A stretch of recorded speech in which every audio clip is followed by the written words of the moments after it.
اپنے بھی خفا مجھ سے، بیگانے بھی ناخوش، کہ میں زہر ہلاہل کو کبھی کہہ نہ سکا کل۔ وہ شخص جس نے اپنوں سے بھی دشمنی مول لی، پرایوں سے بھی دشمنی سے مراد یہ کہ سچ بات، حق بات ہمیشہ۔ حضرت عمر نے فرمایا اے حق عمر دے یار نہیں چھوڑے۔ تو جب حق علامہ خادم حسین رضوی بیان کرے تو کیسے ان کے یار ان کے ساتھ رہ سکتے ہیں؟ وہ تو آپ لوگ خوش نصیب ہیں جنہیں اللہ نے چنا کہ بھائی آؤ اس راستے پر چلو، یہ وہ راستہ ہے جو سیدھا طیبہ کو جاتا ہے، اور یہ وہ راستہ ہے جس کے کسی قدم میں بھی لغزش نہیں ہے، جس کی کسی بات میں بھی لغزش نہیں ہے، جس کی کسی ادا میں بھی لغزش نہیں ہے، کسی عمل میں بھی لغزش نہیں ہے۔ وہ عمل اتنا مضبوط کہ ہم یہ نہ سمجھے کوئی کہ جناب ہم کسی ختم نبوت کے ڈاکو کے بارے میں نرم گوشہ رکھتے ہیں، تو ایک ذرا بھی ہم انہیں بتا کے آئے ہوئے ہیں کہ اگر حضور کی ناموس اور ختم نبوت سے آڑا لگایا جائے نا تو وہ تو کیا اس کی حکومت تو کیا ہم اس کو ملک میں بھی نہیں رہنے دیں گے، اور پھر کے گلی گلی تباہ ٹھوکریں سب کی کھائے کیوں، اس کو ملک میں بھی نہیں رہنے دیتے۔ اور ہم یہ جو آئے ہیں نا مسلط ہوئے ہیں یا لائے گئے ہیں، ہم ان کو بھی کہتے ہیں حکومت کرنے آئے ہو، حکومت کرو۔ معیشت تم سے سنبھالی نہیں جاتی، مہنگائی تم سے سنبھالی نہیں جاتی، کوئی چیز خارجہ پالیسیاں تم سے سنبھالی نہیں جاتی۔ خارجی پالیسی ہے کیا جی؟ ہر کسی سے پوچھیں آپ کی خارجہ پالیسی کیا ہے، وہ کہے گا امریکہ کے آگے لیٹ جانا، یہ خارجہ پالیسی ہے ہماری۔ اچھا امریکہ نہیں تو چائنا کے آگے لیٹ جانا۔ اچھا جی کیوں؟ کہتے ہیں جی معیشت نہیں چلتی ہماری۔ ارے کیوں نہیں معیشت چلتی؟ معیشت چل کیسے سکتی ہے جب تم نے پورے پاکستان میں نظام سود کا چلایا ہو؟ تم کہو کہ امریکہ ہمارا دوست ہے، تم کہو چائنا ہمارا دوست ہے، میں کہتا ہوں ساری دنیا کے ممالک تمہارے دوست بن جائیں، تم نے اللہ اور اس کے رسول کے ساتھ تو جنگ لگا رکھی ہے۔ تمہیں اس جنگ سے کون جتوا سکتا ہے جو تم نے رب اور رسول کے ساتھ لگا رکھی ہے اس جنگ۔ کہتے ہیں آپ کے پاس معاشی پلان کیا ہے؟ میں نے کہا ہم آتے ساتھ صرف اتنا کہیں گے کہ یا اللہ ہم نے گناہ کیا ہے 70 سال، بحیثیت قوم نہیں، لیکن ہمارے اوپر جو مسلط کیے گئے انہوں نے تو کیا نا، اور ہم نے وہ مسلط خود کیے۔ کیا کبھی چھوٹی برائی، کبھی بڑی برائی، کبھی فلاں کبھی فلاں۔ ہم آ کر معیشت کو پہلی جنگ سے نکالیں گے۔ وہ جنگ کیا ہوگی کہ ہم اللہ اور اس کے رسول کے آگے سر بسجود ہوں گے اور توبہ کریں گے کہ آج کے بعد ملکی وسائل میں جس نے سود لینا ہے وہ آ کے ہم سے بات کرے۔ ہمیں بابا جی فارمولہ بتا گئے ہیں کہ سود کیسے ادا کرنا ہے، جس نے سود لینا ہے وہ ہم سے بات کرے۔ آج کے بعد ملک پاکستان، اسلامی جمہوریہ پاکستان میں سود کا نظام نہ لیا جائے گا نہ دیا جائے گا۔ یہ علماء بیٹھے ہیں، بڑے بڑے لوگ بیٹھے ہیں، کسی گناہ کے بارے میں یہ نہیں کہا گیا کہ لینے والا، دینے والا، کرنے والا، لکھنے والا، سہولت کار، یہ ایک واحد لعنت ہے جس کے بارے میں اللہ تعالیٰ اور اس کے رسول نے اتنی وعید فرمائی ہے۔ تو آپ کیا سمجھتے ہو کہ سود کو چلا کر ملک میں کامیابی ہو سکتی ہے؟ میں کہتا ہوں سارے بھی آپ کے ساتھ کھڑے ہو جائیں، یہ IMF بینک سارے اکاؤنٹ آپ کے لیے کھول دے، پھر بھی اس ملک کی نجات نہیں ہو سکتی جب تک اس کے اندر وہ باطل کا نظام ختم نہیں ہو سکتا۔ اور وہ باطل کا نظام ختم کرے گا کون؟ کہ جن کے اکاؤنٹ سوئس بینک میں نہیں ہے، جن کے بچے یورپ میں نہیں پڑھتے، جن کے سارے اثاثے امریکہ میں نہیں ہیں، وہی آگے کر سکتا ہے جس کو کسی کافر کا کوئی بھار نہیں ہے، کسی منافق کے ساتھ اس کی کوئی یاری نہیں ہے، جس کے دوست مودی اور جنرل نہیں ہے، وہی آگے کر سکتا ہے، کیونکہ اس کو پتا ہے کہ یہ حضور کی امت ہے اور حضور کی امت کے ساتھ بھلا کرنا ہے۔ حضرت عمر رضی اللہ تعالیٰ عنہ نے مال دیکھا جو فتوحات کے بعد جمع ہوا، اس میں گھوڑے بھی تھے، خچر بھی تھے، بکریاں بھی تھی، اونٹ بھی تھی، گائے بھی تھے، یہ سارا سرکاری مال جب آپ نے دیکھا نا تو اپنے غلام کو بلایا، فرمایا ادھر آؤ، فرمایا یہ مال لے جاؤ اور یہ لے کر جا کر فلانی سرکاری چراگاہ ہے اس میں لے جاؤ اور چراؤ۔ اور آگے کیا فرمایا؟ بڑی گہری بات ہے، آپ نے فرمایا ابن عوف اور ابن عفان کے مال کو سرکاری چراگاہ کے قریب نہیں آنے دینا۔ اب ابن عوف کون ہے؟ حضرت عبد الرحمن بن عوف جو عشرہ مبشرہ ہے، اور ابن عفان کون ہے؟ یہ حضرت عثمان غنی ہے، تیسرے خلیفہ ہیں اور عشرہ مبشرہ میں بھی ہے۔ اور بڑی شانوں والے ہیں اور ذوالنورین بھی ہیں۔ حضرت عمر نے فرمایا ان کے مال کو سرکاری چراگاہ کے قریب نہیں آنے دینا۔ انہوں نے پوچھا کیوں جی؟ آپ نے فرمایا جو تھوڑے تھوڑے مال والے ہو نا، 10 15 15 بکریوں والے، جانوروں والے، ان کو ضرور آنے دینا۔ انہوں نے کہا جی کیوں؟ آپ نے فرمایا ان کے پاس اپنا گزارا کرنے کے لیے یہی چند جانور ہیں۔ ابن عفان اور ابن عوف کے پاس بڑے مال و زر ہیں، ان کے پاس باغات ہیں، ان کے پاس جناب مال و زر ہے، یہ اپنا گزارا کر لیں گے۔ لیکن ان غریبوں کا کیا ہوگا؟ آج ہوتا کیا ہے کہ بیریا ٹاؤن اور ڈی ایچ اے میں لائٹ نہیں جاتی، لیکن غریبوں کی بستیوں میں لائٹ جاتی ہے۔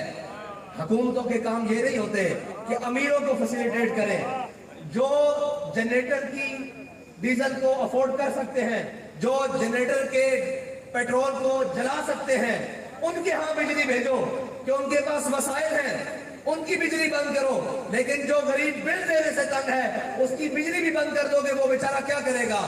اگر اسلام کا نظام ہو تو وہ امیروں سے کھینچ کر غریبوں کے منہ میں ڈالتا ہے، لیکن اگر باطل کا نظام ہو، اگر کفر کا نظام ہو، اگر ظالم کا نظام ہو، تو وہ غریبوں کی مال جمع کر کے امیروں کے منہ میں ٹھونستا ہے۔ اس لیے ہم آپ کو کہتے ہیں کہ پاکستان کی نجات صرف اور صرف حضور کے دین میں ہے، وہ دین کہ جس کے ساتھ عمر لگے تو امیر المومنین بن جائے، اور اگر کوئی حبشی غلام لگے تو وہ بلال حبشی بن جائے۔ وہ نظام، ہم حضور سید عالم صلی اللہ علیہ وسلم کے نظام کی بات کرتے ہیں، اور علامہ اقبال نے کہا تھا الحذر آئین پیغمبر سے 100 بار الحذر۔ اور بھائی بتاتا ہوں جی، الحذر آئین پیغمبر سے 100 بار الحذر۔ ان کو ہر چیز گوارا ہے، ہر بات گوارا ہے، لیکن ڈر ہے تو حضور کے نظام سے ڈر ہے۔ وہ نظام حضرت فاروق اعظم فتح بیت المقدس کے موقع پہ گئے تو آگے سے آپ کے کمانڈر اور نائب کمانڈر دونوں، چیف آف آرمی سٹاف اور جناب joint chief of army staff دونوں آ گئے، ایک حضرت ابو عبیدہ بن جراح رضی اللہ تعالیٰ عنہ اور ایک حضرت خالد بن ولید رضی اللہ تعالیٰ عنہ۔ ٹھیک ہے، یہ دونوں آگے سے آ گئے تو حضرت ابو عبیدہ بن جراح نے کہا امیر المومنین یہ آپ نے کیسا کپڑے پہنے ہوئے؟ آگے یہودیوں اور عیسائیوں کے بڑے بڑے راہب کھڑے ہیں، بڑے بڑے رؤساء کھڑے ہیں، بڑے بڑے جناب عہدوں والے کھڑے ہیں، وہ کیا دیکھیں گے کہ امیر المومنین کس حالت میں ہے؟ آگے جب ایک نہر آئی نا تو حضرت عمر فاروق جب وہ نہر پار کرنے لگے تو آپ نے اپنے موزے اتار کے ایک موزہ دائیں کندھے پہ رکھا، ایک بائیں کندھے پہ رکھا، تو جب آپ چلنے لگے نا تو انہوں نے کہا امیر المومنین یہ آپ کیا کر رہے ہیں، لوگ کیا کہیں گے؟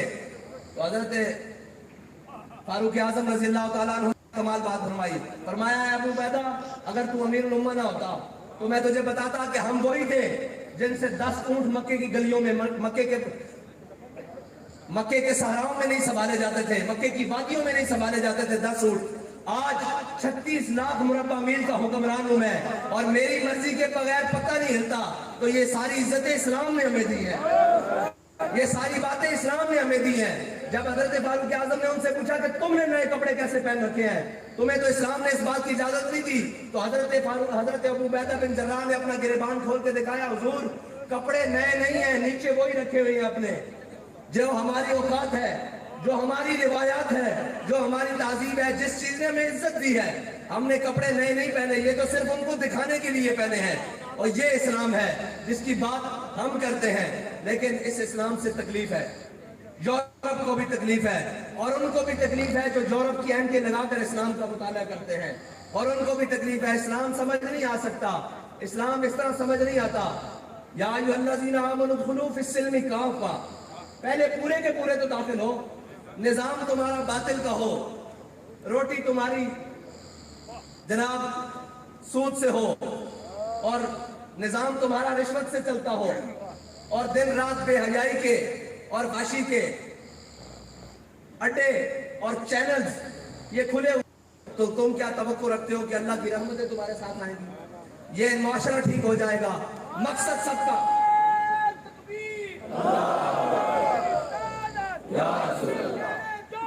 رضوی تیرے جان سان لبیک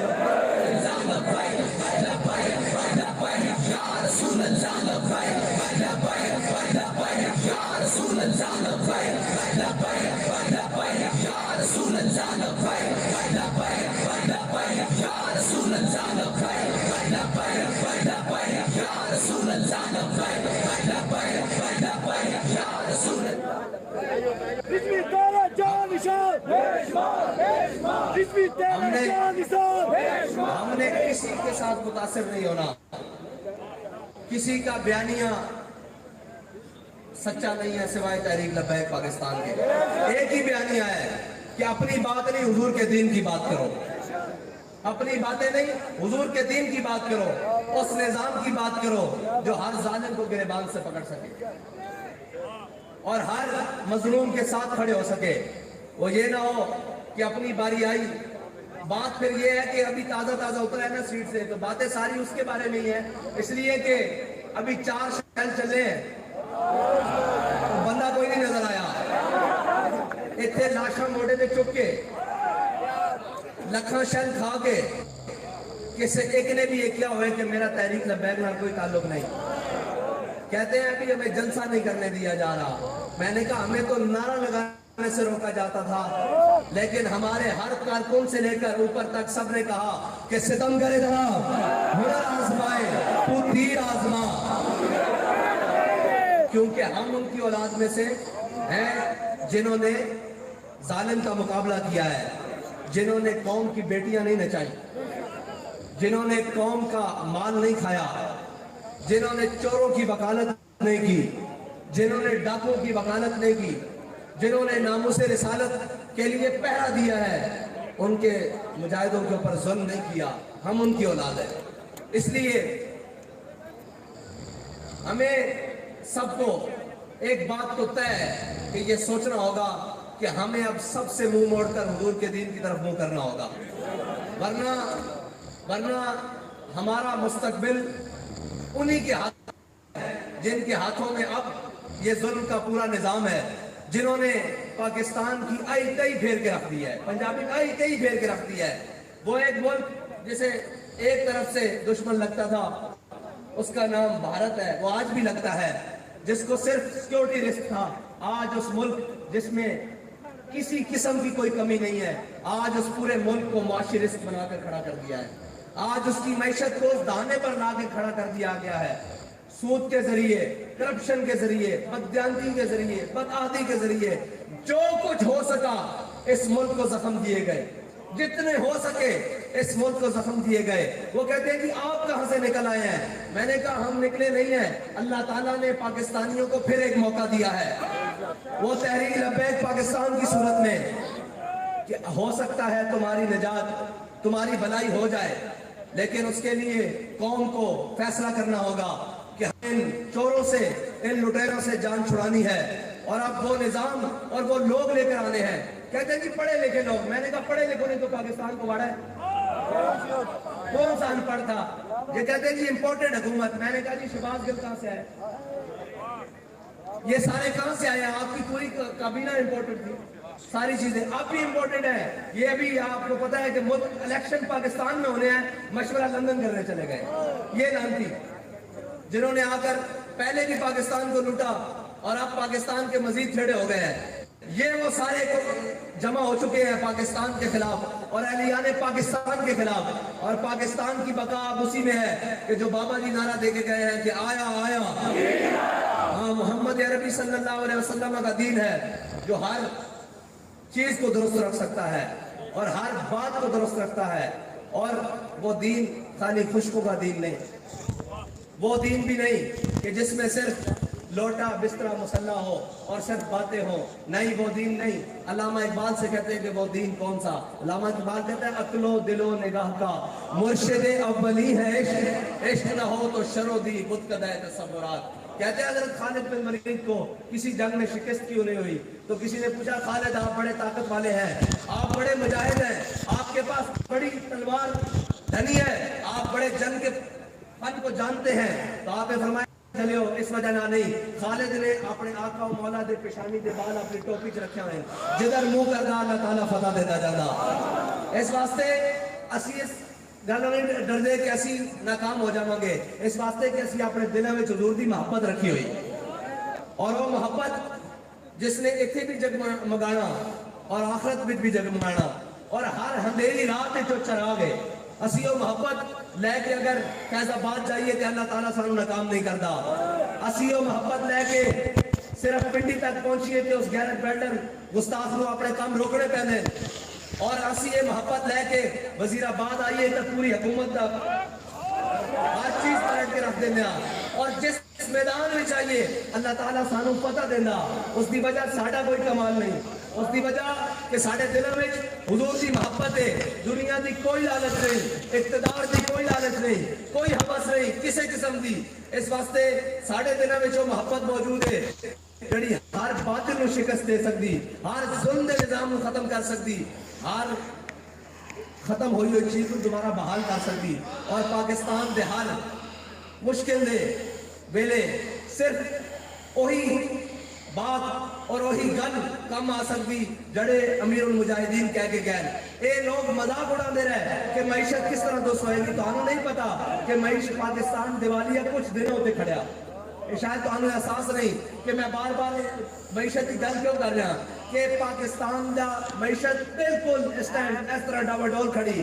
وہ کہنے سے کہ بابا جی کہنے سود نہیں ہے جنہاں کو لیا نہیں انہوں کو دیو میں تو انہوں قسم کھا کے کہنا کہ پاکستان کی معیشت دا آخری حل وہی ہوئے گا جو امیر المجاہدین فرما کے کہتے یا رسول اللہ لبیک لبیک لبیک یا رسول اللہ لبیک لبیک لبیک یا رسول اللہ لبیک لبیک لبیک یا رسول اللہ لبیک لبیک لبیک یا رسول اللہ لبیک لبیک لبیک یا رسول اللہ لبیک لبیک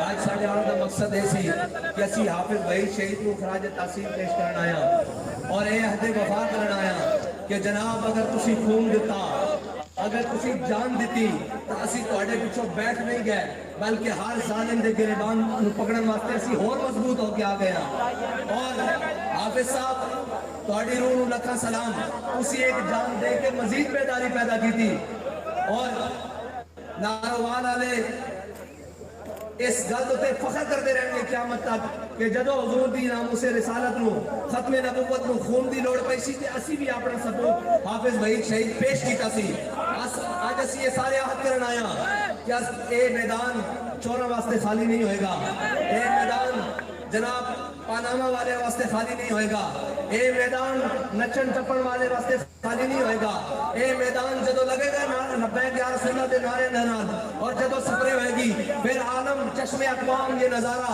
ابد تک دیکھے رفت شان ورفانہ لقد ذکرت دیکھے جب حضور کے غلام نکلیں گے اور اپنے عہد و وفا کے ساتھ نکلیں گے اور اس وفا کے ساتھ نکلیں گے جس ہاتھ کو ہم نے امیر المجاہدین کے ہاتھ میں دے کر رکھا ہے جب وہ عہد و وفا دے کر نکلیں گے تو پھر لوگوں کو بتائیں گے کہ جلسے ایسے ہوتے ہیں ریلیاں ایسے ہوتی ہیں اور الیکشن ایسے ہوتے ہیں اور اس کے رزلٹ یہ ہوتے ہیں جو لبیک والے چاہتے ہیں اللہ تعالیٰ مجھے اور آپ کو حضور کے دین پر عمل کرنے کی توفیق عطا فرمائے اور اس جذبے کے ساتھ پاکستان میں حضور کے دین کو تخت پر دیکھنا نصیب فرمائے جو جذبہ ہمیں امیر المجاہدین دے کے گئے ہیں وآخر دعوانا